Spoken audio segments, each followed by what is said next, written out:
Ngapain lu, Boy? Biasa lagi nyobain program baru. Ori nggak tuh programnya? Kurang tahu nih, gue baru aja nunggu di internet terus di download. Wah, parah lu. Hati-hati loh, bisa kena undang-undang hak cipta. Ah, undang-undang hak cipta. Nah, jadi gini.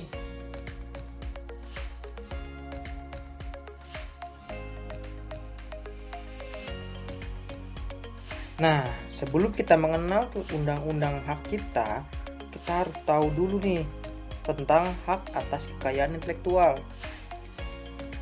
Hak atas kekayaan intelektual atau yang biasa disingkat HKI terdiri dari dua kata, kekayaan dan intelektual. Kekayaan sebuah hak yang mendapat sebuah perlindungan hukum. Intelektual merupakan kata sifat yang berarti cerdas, berakal, dan berpikir jernih berdasarkan ilmu pengetahuan menurut KBBI. HKI secara regulatif adalah Product of Mind atau World Intellectual Property Organization atau WIPO, disebut Creation of Mind yang berarti suatu karya manusia yang lahir dengan curahan tenaga, cipta, waktu, dan biaya. Nah, hak atas kekayaan intelektual secara garis besar terbagi menjadi dua, yaitu hak cipta atau copyright dan kekayaan industri. Nah, jadi konsep mendasar hukum hak cipta ini menerangkan bahwa hak cipta tidak melindungi ide-ide, informasi, atau fakta-fakta, melainkan hasil informasi atau fakta-fakta yang telah tertuang menjadi karya nyata.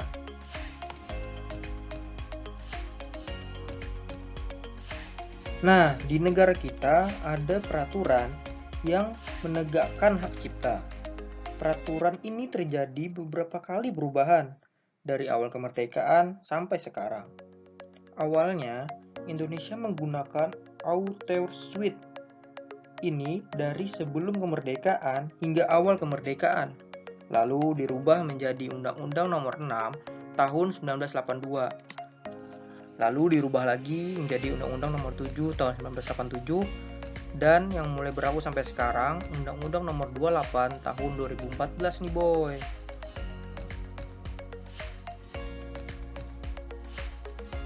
Nah, hak cipta ini juga memiliki sifat-sifat nih, yaitu hak cipta eksklusif, hak cipta berkaitan dengan kepentingan umum, dan hak cipta yang dialihkan.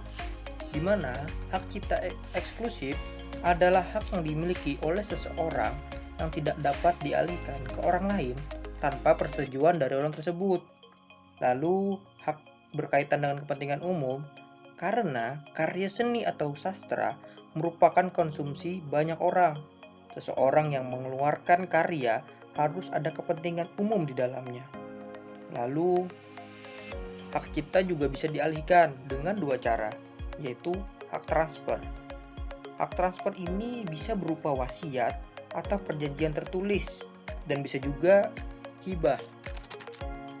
Nah, assignment bisa dalam bentuk waktu dan juga jumlah. Misalkan ada perjanjian dari pihak A dan pihak B bahwa dalam waktu 1 tahun atau berapa tahun, maka programnya bisa digandakan.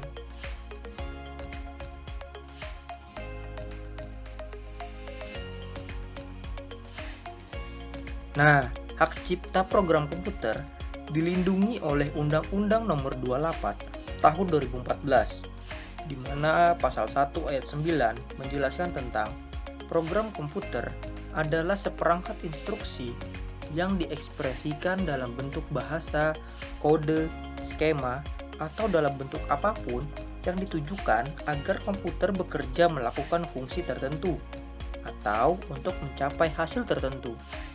Pasal 11 ayat 2 menjelaskan tentang hak ekonomi untuk menyewakan ciptaan atau salinan sebagaimana dimaksud dalam pasal 9 ayat 1 huruf I tidak berlaku terhadap program komputer dalam hal program komputer tersebut bukan merupakan objek esensial dari penyewaan. Pasal 40 menjelaskan bahwa program komputer adalah salah satu ciptaan yang dilindungi.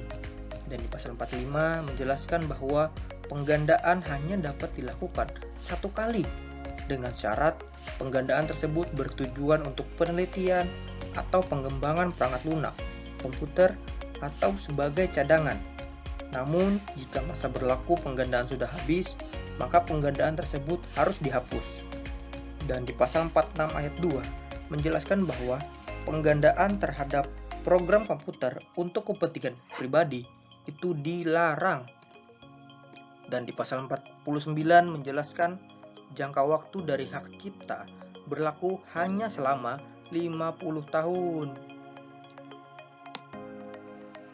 Lalu hak cipta apa aja sih yang dilindungi? Nah, jadi hak cipta yang dilindungi mencakup buku program komputer, pamflet, berwajah, layout, karya tulis yang diterbitkan, dan semua hasil karya tulis lain, dan lain sebagainya.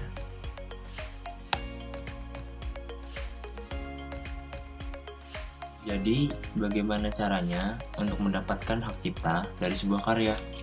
Nah, kalau kita mau mendapatkan hak cipta dari karya kita, ada beberapa syarat nih yang harus dipenuhi. Dan juga ada beberapa berkas yang harus dilengkapi. Di antaranya sebagai berikut.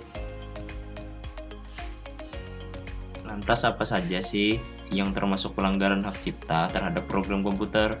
Nah, pelanggaran hak cipta terhadap program komputer di antaranya adalah 1. Membeli software program hasil bajakan. 2. Melakukan instalasi software komputer ke dalam hard disk dengan program hasil bajakan. 3. Penggunaan satu lisensi software pada beberapa komputer, tetapi kenyataannya dipakai untuk banyak komputer. 4. Melakukan modifikasi program software tanpa izin. Dan yang kelima, melakukan penggandaan tanpa izin untuk mendapatkan keuntungan atau manfaat ekonomi. Tetapi, menurut Microsoft, ada beberapa macam juga nih untuk pembajakan software. Di antaranya, pemuatan hard disk biasanya dilakukan seseorang saat membeli personal komputer generik di toko komputer, yang oleh penjual langsung diinstal satu sistem operasi yang hampir 100% adalah Windows. 2. Soft-ticking jika sebuah lisensi dipakai melebihi kapasitas penggunaannya, seperti ada 5 lisensi tetapi dipakai di 10 mesin komputer. 3. Pemalsuan, penjualan CD-ROM ilegal di penyewaan software. Dan keempat, downloading ilegal, mendownload sebuah program komputer dari internet, hukum copyright atau hak cipta yang melindungi ekspresi fisik dan suatu ide, misal tulisan, musik, siaran, software, dan lain-lain. Tumbuh ketika proses penyalinan dapat dibatasi, tetapi untuk saat ini sulit untuk mencegah dilakukan penyalinan tersebut, sehingga usaha untuk menerapkan monopoli pada usaha kreatif menjadi tidak beralasan.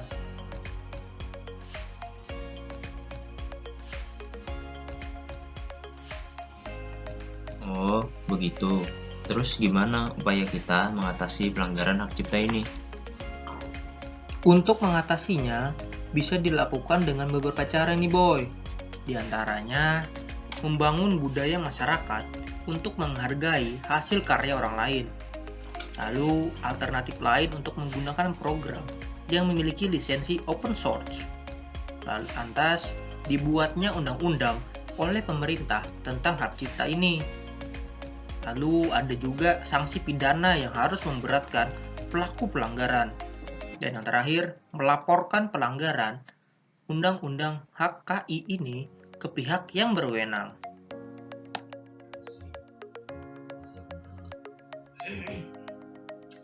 Nah, jadi gimana boy tentang penjelasan tadi? Oh, begitu. Berarti berbahaya juga ya kalau aku pakai program bajakan. Bisa-bisa kena undang-undang kita. Tepat kali. Jadi jangan lagi-lagi ya menggunakan atau mendownload program-program yang tidak jelas lisensinya. Iya, makasih udah ngasih tahu aku masalah undang-undang hak cipta. Gak lagi-lagi deh aku download program bajakan. Ya kalau gitu, pamit dulu ya. Jalan alam. Dadah.